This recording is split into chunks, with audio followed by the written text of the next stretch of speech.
إن الحمد لله نحمده ونستعينه ونستغفره ونعوذ بالله من شرور أنفسنا ومن سيئات أعمالنا من يهده الله فلا مضل له ومن يضلل فلا هادي له وأشهد أن لا إله إلا الله وحده لا شريك له وأشهد أن محمدا عبده ورسوله يا أيها الذين آمنوا اتقوا الله حق تقاته ولا تموتن إلا وأنتم مسلمون يا أيها الناس اتقوا ربكم الذي خلقكم من نفس واحدة وخلق منها زوجها وبث منهما رجالا كثيرا ونساء واتقوا الله الذي تساءلون به والأرحام إن الله كان عليكم رقيبا يا أيها الذين آمنوا اتقوا الله وقولوا قولا سديدا يصلح لكم أعمالكم ويغفر لكم ذنوبكم ومن يطع الله ورسوله فقد فاز فوزا عظيما أما بعد فإن خير الحديث كتاب الله وخير الهدي هدي محمد صلى الله عليه وسلم وشر الأمور محدثاتها وكل محدثة بدعة وكل بدعة ضلالة وكل ضلالة في النار فأعوذ بالله السميع العليم من الشيطان الرجيم بسم الله الرحمن الرحيم إن الذين جاءوا بالإفك عصبة منكم لا تحسبوه شرا لكم بل هو خير لكم وقال رسول الله صلى الله عليه وسلم اجتنبوا السبع الموبقات قالوا وما هن يا رسول الله قال الشرك بالله والسحر وقتل النفس التي حرم الله إلا بالحق وأكل الربا وأكل مال اليتيم والتولي يوم الزحف وقذف المحسنات المؤمنات الغافلات رواه الإمام بخاری و مسلم فی صحیحہما.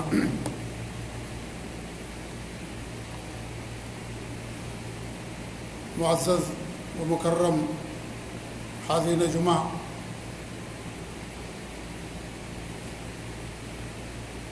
عائشہ رضی اللہ تعالی عنہ نبی اکرم صلی اللہ علیہ وسلم کی چہیتی بیوی، اس امت کی فقیہہ اور آپ صلی اللہ علیہ وسلم کی اور ہماری اور پوری دنیا کے مسلمانوں کی ام المؤمنین عائشہ رضی اللہ تعالی عنہ ابو بکر صدیق رضی اللہ تعالی عنہ کی دختر نیک اختر تھی. یہ واحد آپ صلی اللہ علیہ وسلم کی بیویوں میں سے تھی جو باکرہ تھیں، غیر شادی شدہ تھیں. ہمارے نبی صلی اللہ علیہ وسلم سے نکاح کیا. اللہ کے رسول صلی اللہ علیہ وسلم کی اور بھی بیویاں تھیں. جب آپ جنگ پر جاتے تھے تو ان کے درمیان قرآن دازی کرتے تھے. ایک جنگ ہے جس کا نام ہے بر المستلق یا غزوہ مریسی. یہ سن 5 ہجری کے اندر اور بعض مورخین کے قول کے مطابق سن 6 ہجری کے اندر جنگ پیش آئی. اس جنگ میں آپ کے ساتھ عائشہ رضی اللہ تعالیٰ عنہ تھی. جنگ سے واپسی پر عائشہ رضی اللہ تعالی عنہ کے تعلق سے جو منافقوں کا سردار تھا عبداللہ بن ابی بن سلول، اس نے ان پر الزام تراشی کی.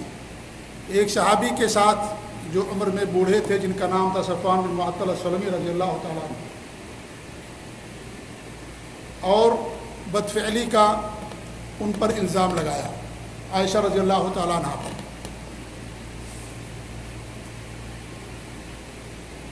اللہ رب العالمین نے عائشہ رضی اللہ تعالیٰ عنہ کی برات میں اور ان کی پاکی میں سورہ نور کے اندر 16 آیتیں اتاری جن میں حضرت عائشہ رضی اللہ تعالیٰ عنہ کو اللہ رب العالمین نے پاک دامن قرار دیا اور کہا یہ سب جھوٹے ہیں جنہوں نے حضرت عائشہ رضی اللہ تعالیٰ عنہ پر الزام لگایا اور ان لوگوں کو قیامت کے دن سزا ملے گی.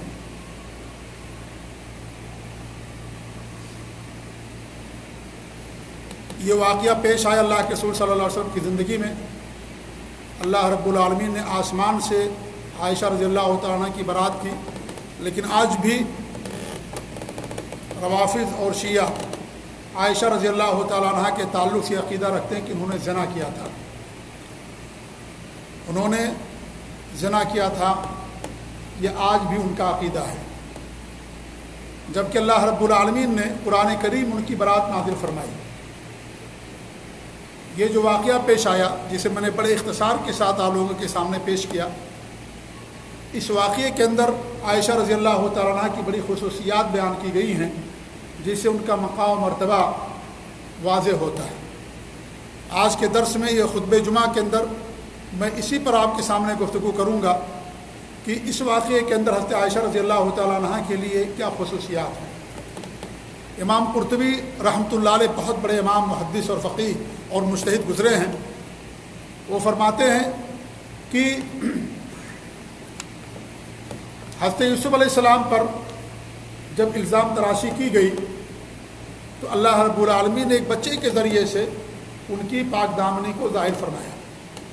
حضرت مریم پر جب لوگوں نے الزام لگایا تو اللہ رب العالمین ان کے بیٹے عیسیٰ علیہ السلام کو قوت گویا عطا فرمائی اور انہوں نے بیان کیا کہ میں اللہ تعالیٰ کا بندہ ہوں، اور اس طریقے سے برات ایک بچے کے ذریعے سے ان کی فرمائی۔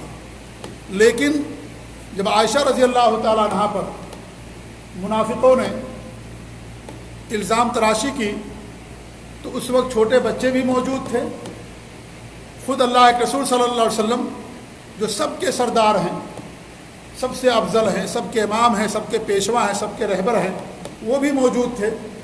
لیکن اللہ رب العالمین نے نہ کسی بچے کے ذریعے سے ان کی برات ظاہر فرمائی اور نہ ہی اپنے نبی صلی اللہ علیہ وسلم کی زبان مبارک سے، حالانکہ وہ بھی وہی تھی۔ اللہ رب العالمین نے آسمان سے عرش سے قرآن کریم کے اندر ان کی برات نازل فرمائی۔ قیامت تک ان آیتوں کی تلاوت کی جائے گی، مسلمان انہیں پڑھیں گے اور حضرت عائشہ رضی اللہ تعالیٰ عنہ کی برات پر یقین رکھیں گے۔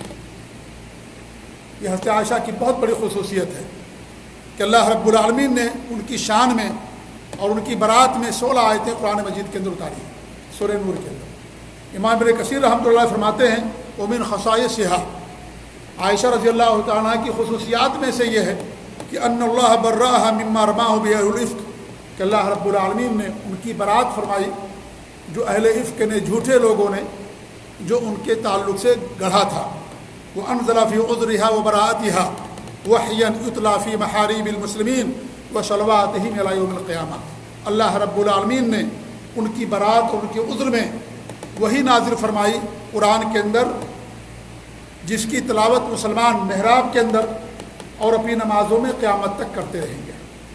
یہ حضرت عائشہ رضی اللہ تعالیٰ عنہ کی بہت بڑی خصوصیت ہے کہ اللہ رب العالمین نے ان کی برات کے لیے جب منافقوں نے ان پر الزام تراشی کی اور اس طریقے سے آپ کو داغدار کیا اور آپ کو تکلیف پہنچانے کی کوشش کی، کیونکہ الزام انہیں پر لگایا جاتا ہے جو سب سے زیادہ چہیتا ہوتا ہے، سب سے زیادہ ان کی نظر میں محبوب ہوتا ہے۔ سب سے چہیتی بیوی تھی حضرت عائشہ رضی اللہ تعالیٰ عنہ آپ کی۔ ان کی فضائل کیا ہے، مناقب ہے کہ ایک الگ مسئلہ ہے، انشاءاللہ اگلے خطبے کے اندر ہم بیان کریں گے ان کے مناقب اور فضائل کو۔ لیکن آج بھی یہ روافض اور شیعہ جو قرآن کے دشمن ہیں، مسلمانوں کے دشمن ہیں، اللہ اور رسول کے دشمن ہیں، صحابہ کے دشمن ہیں، آج بھی ان کا عقیدہ اور منہج ہے کہ حضرت عائشہ رضی اللہ عنہ زنا کی تھی، نعوذ باللہ من ذالک۔ پوری دنیا کے مسلمانوں کی ماں کے بارے میں ان کا عقیدہ ہے۔ آج اگر ہماری ماں کے بارے میں کوئی عقیدہ رکھے تو ہم غصے سے پاگل ہو جائیں گے، پاگل ہو جائے گا انسان اگر اس کی ماں کے تعلق سے کسی کا یہ عقیدہ ہو، یا اس کی بیوی اور اس کی بہن کے تعلق سے عقیدہ ہو، یا اس کے خاندان کے کسی رشتہ دار کے تعلق سے اس کا عقیدہ اور اس کے اس طرح کی بات کہے۔ یہ پوری دنیا میں کروڑ مسلمان جیتے ہیں، ان تمام مسلمانوں کی ماں ہمارے نبی کی چہیتی بیوی حضرت عائشہ رضی اللہ تعالیٰ، ان پر آج بھی ان کا عقیدہ، ان کی کتابوں کے اندر ساری باتیں موجود ہیں کہ ان پر الزام تراشی کرتے ہیں۔ محرم کا مہینہ آتا ہے جہاں صحابہ کرام گالیاں دیتے ہیں، وہیں حضرت عائشہ کو بھی گالیاں دیتے ہیں۔ ان کا عقیدہ یہاں تک ہے کہ جب مکہ اور مدینے پر ان کا کنٹرول ملے گا تو عائشہ کو نکال کر کے بقیع کے سے قبرستان سے باقاعدہ ان کو رجم کریں گے، کیونکہ ان کے اوپر حد نافذ نہیں کی گئی تھی۔ یہ کوئی الزام نہیں ان کے اوپر، ان کی کتابوں کے اندر ساری باتیں نہیں، ان کے مولوی اور ان کے جو لوگ ہیں وہ ساری باتیں بیان کرتے ہیں، ان کتابوں کے اندر ساری باتیں درج ہیں۔ کس قدر برا عقیدہ میرے بھائیوں ام المومنین کے تعلق سے یہ لوگ عقیدہ رکھتے ہیں، جن کی اتنی بڑی خصوصیت کہ اللہ رب العالمین کے تعلق سے قرآن مجید کے اندر 16 آیتیں اتاری، 16 آیتیں ان کے لیے جنت کا وعدہ کیا۔ یہ تو صحابیہ ہی ہیں، نبی کی بیوی، نبی کے ان کے گود میں ہمارے نبی کی وفات ہوئی، ان کے گھر کے اندر ان کی وفات ہوئی، یہ فخر کیا کرتی تھیں عائشہ رضی اللہ تعالیٰ عنہ، اور اس کے باوجود بھی ان کے تعلق سے عقیدہ یہ آج کے روافض رکھتے ہیں۔ عائشہ رضی اللہ تعالیٰ عنہ کی جب وفات ہونے لگی تو عبداللہ بن عباس رضی اللہ تعالیٰ عنہ کے پاس تشریف لے گئے، جو عبداللہ بن عباس کون ہیں؟ جنہیں ترجمان القرآن کہا جاتا ہے، حبر امت کہا جاتا ہے، مفسر قرآن کہا جاتا ہے۔ ہمارے بھی ان کے لیے دعا کی تھی کہ اللہ تعالیٰ ان کو قرآن کی تفسیر کا علم عطا فرما۔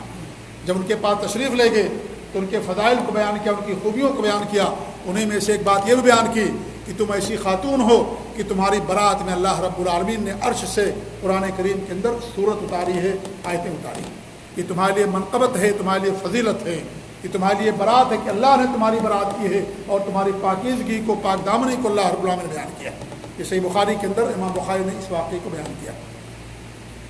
نمبر 2 ان کی خصوصیت یہ ہے کہ اہل سنت والجماعت مسلمانوں کا، سلف صالحین کے عقیدہ اور منہج پر چلنے والے تمام مسلمانوں کا یہ عقیدہ ہے کہ جو عائشہ رضی اللہ تعالیٰ کی برات کا انکار کرے وہ کافر ہے، وہ اللہ کو جھٹلانے والا ہے، اور جو اللہ کو جھٹلائے وہ کافر ہے، وہ قرآن کا جھٹلانے والا، اللہ رب العالمین کو جھٹلانے والا، کیونکہ اللہ رب العالمین کی برات اور پاک دامنی قرآن کریم کے اندر نازل فرمائی۔ قرآن کریم کا ایک ایک حرف سچا ہے، ایک ایک حرف سچا ہے قرآن کریم کا۔ اگر قرآن کریم کی تکذیب کوئی کرتا ہے تو مسلمان نہیں ہو سکتا ہے، وہ گویا کہ قرآن کریم کو جھٹلا رہا ہے۔ اللہ قرآن کریم کہتا ہے عائشہ پاک دامن ہے، اور وہ کہتا ہے کہ نہیں پاک دامن نہیں، وہ زانیہ تھی، نعوذ باللہ من ذالک، انہوں نے زنا کیا تھا۔ قرآن کہتا ہے کہ نہیں پاک دامن کی، اللہ کہتا ہے کہ نہیں پاک دامن تھی، اور یہ کہتا ہے کہ نہیں قرآن جھوٹا، اللہ رب العالمین جھوٹا ہے، نعوذ باللہ من ذالک۔ اللہ ایسے لوگ غارت کرے، ایسا ہے کہ اللہ تعالیٰ ایسے لوگوں کو برباد کر دے۔ اللہ تعالیٰ ایسے لوگوں کے شر سے امت مسلمہ کی حفاظت فرمائے، اور امت مسلمہ کو اللہ تعالیٰ صحیح سمجھ دے کہ ان کا اصلی دشمن کون ہے، جو دوست کے بھیس میں انہیں نقصان پہنچاتے ہیں۔ تو یہ وہ لوگ ہیں، جبکہ اس پر اجماع ہے مسلمانوں کا کہ جو حضرت عائشہ کی برات کا انکار کرے وہ مسلمان نہیں ہے۔ امام مالک رحمۃ اللہ علیہ، امام ابن قدامہ، امام ابن حزم، قاضی ابو یعلا، امام ابن ابی موسیٰ، امام بدر الدین زرخشی، یہ سب کے اقوال موجود ہیں۔ امام ابن عربی، امام نووی، امام ابن القیم، امام ابن کثیر، کن کن عالم کی میں بات آپ لوگوں کے سامنے نقل کروں، انہوں نے اجماع نقل کیا ہے۔ امام ابن عربی رحمۃ اللہ علیہ اپنے وقت کے بہت بڑے امام اور محدث تھے۔ امام ابن العربی رحمۃ اللہ علیہ فرماتے ہیں ان اہل عفق رمو عائشہ المطہرہ بالفاحشہ، اہل عفق نے، جھوٹے لوگوں نے حضرت عائشہ جو پاک تھیں ان کے اوپر فاحشہ زنا کا الزام لگایا۔ فبرأها اللہ ان کی برات نازل فرمائی۔ فَكُلُّ مَنْ رَمَاهَا بِمَا بَرَأَهَا اللَّهُ مِنْهُ فَهُوَ مُكَذِّبٌ لِلَّهِ۔ اب جس نے بھی حضرت عائشہ پر وہ الزام لگایا، جس الزام کی نفی کی اللہ رب العالمین نے، اور اللہ رب العالمین کو اس سے برات نازل فرمائی، فَهُوَ مُكَذِّبٌ لِلَّهِ، وہ اللہ تعالیٰ کو جھٹلانے والا ہے۔ وَمَنْ كَذَّبَ اللَّهُ فَهُوَ كَافِرٌ، اور جس نے اللہ رب العالمین کی تکذیب کی وہ کافر ہے۔ احکام القرآن کے اندر امام عربی رحمۃ اللہ نے بات بیان کی۔ امام نووی رحمۃ اللہ علیہ اپنے زمانے کے محدث امام، وہ فرماتے ہیں براءۃ عائشہ من العفق وہی براءۃ قطعیۃ بنص القرآن، حضرت عائشہ کی برات عفق سے، ان پر جو الزام لگایا گیا اس سے، یہ قرآن کی نص سے قطعی برات ہے۔ یہ فلو تشکک فیہا انسان، اگر کوئی انسان اس کے بارے میں شک بھی کرے، والعیاذ باللہ، ہم اللہ کی پناہ چاہتے ہیں، صار کافرا مرتدا باجماع المسلمین، وہ کافر اور مرتد ہو جاتا مسلمانوں کے، اس پر اجماع۔ یہ میں نہیں کہتے، امام نووی رحمۃ اللہ علیہ فرماتے ہیں اس پر اجماع ہے۔ جو آج سے عائشہ رضی اللہ عنہا کے بارے میں یہ عقیدہ رکھے اور یہ کہے کہ ان سے زنا ہوا تھا، زانیہ تھی وہ، نعوذ باللہ من ذالک، ایسا انسان مسلمان باقی نہیں رہ جاتا، مرتد ہو جاتا دین اسلام سے۔ امام ابن القیم رحمۃ اللہ علیہ بھی بڑے بڑے ائمہ ہیں، یہ اپنے اپنے زمانے کے جن کا میں نام لے رہا، بہار تھے دینداری اور علم اور تقوی پرہیزگاری کے اندر۔ وہ فرماتے ہیں اتفقت الامہ علی کفر قاذفہا، جو حضرت عائشہ پر الزام لگائے اس کے کفر پر پوری امت کا، پورے مسلمانوں کا اتفاق ہے، پورے مسلمانوں کا اجماع ہے۔ امام ابن کثیر رحمۃ اللہ علیہ فرماتے ہیں تفسیر ابن کثیر کے اندر اجمع العلماء قاطبۃ، تمام علماء کا اجماع ہے، علی من سبھا بعد ھذا، اب اس کے بعد بھی اگر کوئی حضرت عائشہ پر الزام لگاتا ہے، گالی دیتا ہے حضرت عائشہ کو، ورماها به بعد هذا الذي ذكر في هذه الآية، اور اس کے بعد بھی ان پر الزام تراشی کرتا ہے، زنا کا الزام لگاتا، جبکہ اللہ ان کی برات نازل فرما دی، اللہ ان کو پاک دامن قرار دے دیا. اس کے بعد بھی اگر کوئی حضرت عائشہ پر الزام تراشی کرتا، حضرت عائشہ کو گالی دیتا ہے، فَإِنَّهُ كَافِرٌ، وہ کافر ہے، لِأَنَّهُ مُعَانِدٌ لِلْقُرْآنِ، کیونکہ وہ قرآن کا دشمن ہے، قرآن کا معاند ہے، قرآن کی تکذیب کرنے والا، قرآن کو جھٹلانے والا ہے. قرآن کا ایک ایک حرف اللہ کا رب العالمین کی طرف سے. اگر کوئی ایک حرف کا انکار کر دے قرآن کریم کے تعلق سے تو مسلمان باقی نہیں رہ جاتا. ایک آیت کا انکار کر دے، کیونکہ قرآن اللہ تعالیٰ کی طرف سے، اللہ نے اس کی حفاظت کی، پورے دین کی حفاظت کی ذمہ داری اللہ رب العالمین لی. اللہ نے جسے قرآن کو نازل کیا تھا اسی طریقے سے آج بھی اور قیامت تک محفوظ رہے گا. لہذا اگر کوئی حضرت عائشہ پر الزام لگاتا ہے گویا کہ قرآن کریم کی تکذیب کرتا ہے، قرآن کریم کو جھوٹا کہتا ہے، قرآن کہتا نہیں پاک تھی، تم کہتے ہو کہ نہیں نعوذ باللہ ان سے یہ سرزد ہو گیا تھا. یہ معمولی بات نہیں، عقیدے کا مسئلہ ہے. یہ کوئی اختلافی مسئلہ نہیں ہے، یہ کوئی اتنی چھوٹی موٹی بات نہیں ہے کہ کرو تو ٹھیک ہے، نہیں کرو تو کوئی مسئلہ نہیں ہے. یہ عقیدے کا مسئلہ ہے. یہ عائشہ رضی اللہ تعالیٰ عنہا اللہ کے رسول صلی اللہ علیہ وسلم کی چہیتی بیوی تھی اور ان کی پاک دامنی کا اور عقیدے کا معاملہ، یہ کوئی چھوٹا موٹا معاملہ نہیں ہے. یہ کہ انسان درگزر کر جائے کہ چلو بھائی کوئی بات نہیں، یہ بھی صحیح وہ بھی صحیح ہے، یا یہ کہ یہ کریں گے زیادہ اجر ملے گا، نہیں کرو گے تو اجر کم ہو جائے گا یا اجر نہیں ملے گا. یہ معاملہ نہیں ہے، تو عقیدے کا معاملہ ہے. یہ ائمہ کرام علماء کرام بیان فرماتے ہیں. یہ ان کی دوسری خصوصیت ہے کہ اگر کوئی ان کے بارے میں آج بھی عقیدہ رکھتا ہے تو مسلمان نہیں، کافر ہو جاتا ہے. تیسری خصوصیت علماء نے بیان کسی واقعے کی روشنی میں نے کہا اس واقعے کی روشنی میں ان کی جو خصوصیات اور فضائل ثابت ہوتے ہیں، جس سے حضرت عائشہ کا مقام اور بلند ہوتا ہے، اسی واقعے کی روشنی کو لے کر کے علماء نے تمام باتیں بیان کی. فرماتے ہیں کہ اللہ رب العالمین نے اہل ایمان کو عتاب کیا، سرزنش کی ہے کہ جب ان پر الزام تراشی کی گئی تو ان کے بارے میں تم نے خیر کیوں نہیں سوچا، اور یہ کیوں نہیں کہا کہ تو جھوٹ اور الزام ہے، یہ کیوں ایسا تم لوگوں نے نہیں کیا. جب ان کے بارے میں منافقوں نے ایسی بات کہی تو تم لوگوں نے ایسا کیوں نہیں سوچا. سوچنا جیسے انسان اپنے اوپر قیاس کرتا ہے. اسی لیے ابو ایوب انصاری رضی اللہ تعالیٰ عنہ بڑے صحابی ہیں. اللہ کے رسول جب ہجرت کر کے مدینہ پہنچے تو انہیں کے گھر کے اندر تشریف فرما تھے ابو ایوب انصاری رضی اللہ عنہ کے گھر کے اندر. وہ کہتے ہیں کہ جب میں گھر میں گیا تو میری بیوی نے کہا کیا کچھ خبر ہے آپ کو کہ لوگ کیا کہہ رہے ہیں حضرت عائشہ کے بارے میں؟ کہا ہاں معلوم ہے، سب جھوٹ ہے، الزام ہے. ابو ایوب انصاری نے کہا، انہوں نے کہا کہ ہاں میں بھی کہتی ہوں جھوٹ ہے. تو ابو ایوب انصاری رضی اللہ عنہ نے کیا فرمایا؟ کہا کہ کیا تم سے یہ چیز ہو سکتی ہے؟ انہوں نے اپنی بیوی سے پوچھا کیا تم سے یہ چیز ہو سکتی ہے نعوذ باللہ؟ انہوں نے کہا کہ ہرگز میں سوچ بھی نہیں سکتی، میں سوچ بھی نہیں سکتی اس طرح کی غلط حرکت. تو انہوں نے کہا کہ حضرت عائشہ تم سے افضل ہے، حضرت عائشہ اللہ کے رسول کی بیوی ہیں، تم سے افضل ہیں، تم سے زیادہ ان کا مقام مرتبہ ہے. جب تم سوچ بھی نہیں سکتی تو حضرت عائشہ رضی اللہ تعالیٰ عنہ سے ایسا کام کیوں ہو سکتا ہے؟ نعوذ باللہ من ذالک. تو اللہ رب العالمین نے عتاب نازل فرمایا اور کہا کہ لولا سمعتموه ظن المؤمنون والمؤمنات بانفسهم خیرا وقالوا هذا افک مبین. جب تم لوگوں نے بات سنی، یہ الزام سنا، تو جو مومن مرد ہیں، مومن عورتیں ہیں، انہوں نے یہ کیوں نہیں گمان کیا، اپنے بارے میں خیر کیوں نہیں سوچا، اور کہا کہ تو جھوٹی ہوئی بات ہے، گڑی ہوئی بات ہے. جیسے انسان اپنے بارے میں سوچتا ہے کہ میں ایسا نہیں کر سکتا، ایسے تم لوگوں نے کیوں نہیں ان کے بارے میں سوچا. تو اللہ رب العالمین نے تمام اہل ایمان پر عتاب نازل فرمایا، ان کی سرزنش کی کہ تم نے ایسا کیوں نہیں کیا. اور یہ خصوص حضرت عائشہ رضی اللہ تعالیٰ عنہ کی ہے، کسی اور کے بارے میں اللہ رب العالمین نے بات نہیں بیان فرمائی.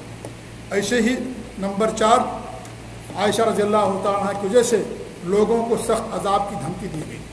اسی واقعے کی روشنی میں سخت عذاب کی دھمکی دی گئی جو لوگوں نے حضرت عائشہ رضی اللہ تعالیٰ عنہ پر اس طریقے کے الزام تراشی کی. اللہ فرماتا ہے لولا فضل اللہ علیکم ورحمتہ وان اللہ رؤوف الرحیم. اللہ تعالیٰ کا اگر فضل نہ ہوتا تمہارے اوپر، اللہ کی رحمت نہ ہوتی، تم ہلاک ہو جاتے، تم برباد ہو جاتے. تم نے اتنی بڑی بات کہہ دی ہے حضرت عائشہ کے تعلق سے، آسمان پھٹ جائے، زمین کا کلیجہ شک ہو جائے. تم نے اتنی بڑی بات کہہ دی حضرت عائشہ جو ہمارے نبی کی بیوی ہیں، اگر اللہ تعالیٰ کی رحمت نہ ہوتی، اللہ کا فضل نہ ہوتا، تم سب کو ہلاک و برباد کر دیا جاتا. وہ ان اللہ رؤوف الرحیم، اللہ رحم دل ہے، معاف کر دینے والا، مہربان ہے. اللہ کی رحمت اگر شامل نہ ہوتی، اللہ رب العالمین اگر جو ہے کا فضل نہ ہوتا تو تم تمام لوگوں کو ہلاک و برباد کر دیا تھا. تم نے اتنی بڑی بات اپنے منہ سے کہہ دی عائشہ رضی اللہ تعالیٰ عنہ کے تعلق سے. امام طبری فرماتے ہیں اس آیت کا مطلب یہ ہے کہ لہلکتم فیما افضتم وعاجلتکم من اللہ العقوبہ. تفسیر طبری کے اندر بیان کرتے ہیں کہ تم ہلاک ہو جاتے تو تم نے الزام تراشی کی ہے، اللہ تم کو برباد کر دیتا، اللہ کی طرف سے تم پر جلد سزا آ جاتی، لیکن اللہ تعالیٰ کی رحمت بیچ میں حائل ہو گئی کہ تم سب لوگوں کو ہلاک و برباد نہیں کیا. کہ کن کے تعلق سے فرمایا گیا؟ حضرت عائشہ رضی اللہ عنہ کے تعلق سے، جب ان لوگوں نے اس طرح کی غلط بات ان کے تعلق سے بیان فرمائی۔ اس طریقے سے اور مفسرین نے بیان کیا ہے ان کی پانچویں خصوصیت، بہت ساری خصوصیات اس آیات ان آیات اور اس واقعے کی روشنی میں علماء نے بیان کیا، لیکن آخری پانچویں خصوصیت میں بیان کر کے اپنا خطبہ ختم کر دوں کہ فرماتے ہیں کہ اللہ رب العالمین نے کیا فرمایا کہ تم اسے آسان اور معمولی نہ سمجھو، تم اسے معمولی سمجھتے ہو، عائشہ کے تعلق پر تم نے اس طرح کی بات کہی ہے، اسے معمولی نہ سمجھو۔ اس سے حضرت عائشہ رضی اللہ عنہ کا بھی مقام واضح ہوتا ہے، ان کا مرتبہ واضح ہوتا ہے عائشہ رضی اللہ عنہ کا۔ یہ کہا کہ اس چیز کو تم معمولی نہ سمجھو، کیونکہ جس کا زیادہ مقام ہوتا ہے اس کے بارے میں اگر کوئی بری بات سوچتا ہے تو اور بڑا جرم ہو جاتا ہے۔ ایک انسان کوئی گناہ کرتا ہے، کوئی بھی گناہ کر لیتا ہے، کوئی معمولی بات نہیں ہوتی، لیکن ایک انسان جو دیندار ہے، نیک ہے، سچا ہے اور پارسا ہے، نمازوں کا پابند ہے، تمام نیکیاں کرنے والا، پہلے سب کے اندر رہنے والا، اس کے تعلق سے اگر کوئی آدمی اس طرح کی بات سوچے تو کہتے ہیں یار اتنے بڑے انسان، اتنے نیک اور پاک دامن انسان کے بارے میں تم نے ایسی بات سوچ رکھی ہے۔ ایک عام انسان جو گناہ کرتا ہے، برائیاں کرتا ہے، اگر وہ اس سے ہو جائے تو انسان کہتا ہے کہ بھئی ہو گیا ہوگا اس سے، لیکن اگر کوئی دیندار اور نیک اور سچا انسان ہو، اگر اس کے بارے میں اس طرح کی بات کہی جائے، کوئی جھوٹی بات کہی جائے تو انسان کہتا ہے تم نے ان کا مقام کا بھی خیال نہیں رکھا، تم نے ان کے مرتبے کا بھی خیال نہیں رکھا، اتنے اچھے اور پاک انسان، نیک انسان، سچے انسان، تم نے ان کے بارے میں ایسی بات کہی۔ تو اللہ رب العالمین نے حضرت عائشہ کے بارے میں بھی یہی بات فرمائی۔ اس سے معلوم ہوتا ہے کہ عائشہ کا مقام اللہ تعالیٰ کا کتنا اونچا و مقام اور کتنا مرتبہ تھا۔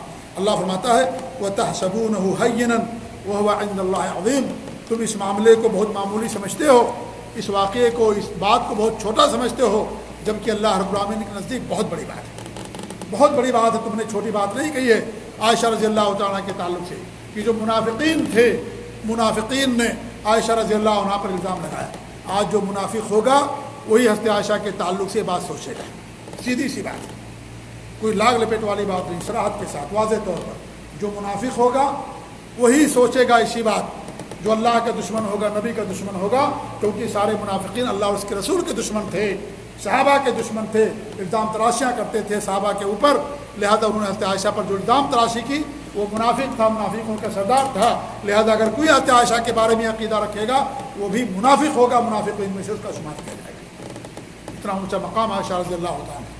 لیکن میرے بھائی آج ان لوگوں کی عقیدہ ہے روافض کا، دشمنان صحابہ کے عقیدہ ہے، اور ہمارے بہت سارے بھولے بھالے مسلمان ان کو سمجھتے ہیں کہ بھئی وہ تو مسلمانوں کے مسیحا ہیں، وہ ایسے ہیں ویسے ہیں، یہ جس کا بھی عقیدہ ہوگا مسلمان باقی نہیں رہ جاتا ہے، مسلمان باقی نہیں رہ جاتا ہے۔ اللہ تعالیٰ سب کو صحیح سمجھتا فرمائے، اللہ تعالیٰ ہمارے دلوں کے اندر صحابہ کرام کی محبت کو اور پیدا فرمائے۔ صحابہ سے محبت ایمان ہے، دین اور احسان ہے، ان سے وہی نفرت کرے گا جو اللہ اور اس کے رسول سے نفرت کرنے والا ہے۔ صحابہ کے ذریعے سے ہم کو دین ملا ہے، صحابیات کے ذریعے سے ہم کو دین ملا ہے، ان کے ذریعے سے ہمیں قرآن ملا ہے، لہذا ان کے بارے میں جو الزام تراشی کرے گا، برا عقیدہ رکھے گا، میرے بھائی وہ مسلمان نہیں ہو سکتا، صدیق ہوگا، وہ بددین ہوگا وہ جو صحابہ کے بارے میں ایسا عقیدہ رکھے گا۔ اللہ تعالیٰ ہم سب لوگوں کے صحابہ کرام کے مقام مرتبے کو واضح کرنے اور اس کو جاننے کی توفیق عنایت فرمائے۔ اللہ ہمیں ان کے نقش قدم کی پیروی کرنے کی توفیق دے۔ اللہ نے فرمایا کہ ان کے طریقے سے ایمان لاؤ گے تب تمہیں ہدایت ملے گی، اگر ان کے طریقے سے ایمان نہیں لاؤ گے تو ہدایت نہیں ملے گی۔ یہ ہمارے آئیڈیل ہیں، ہمارے نمونہ ہیں صحابہ کرام، صحابہ ہوں یا صحابیات ہوں، یہ سب ہمارے لیے نمونہ ہے۔ اللہ تعالی ہم سب لوگوں کی اصلاح فرمائے، اللہ رب العالمین ہم سب کو توحید پر قائم رکھے، اللہ ہم سب کو نبی کی سنت پر قائم رکھے، اور ہر بری چیز سے، ہر بدعت اور شرک اور برائی سے اللہ رب العالمین ہم سب کو محفوظ رکھے، آمین۔ وصلی بارک اللہ علیہ ولکم فی القرآن العظیم ونفعنی وإیاکم بالآیات والذکر الحکیم، انہ تعالی جواد کریم ولکم بر رؤوف رحیم۔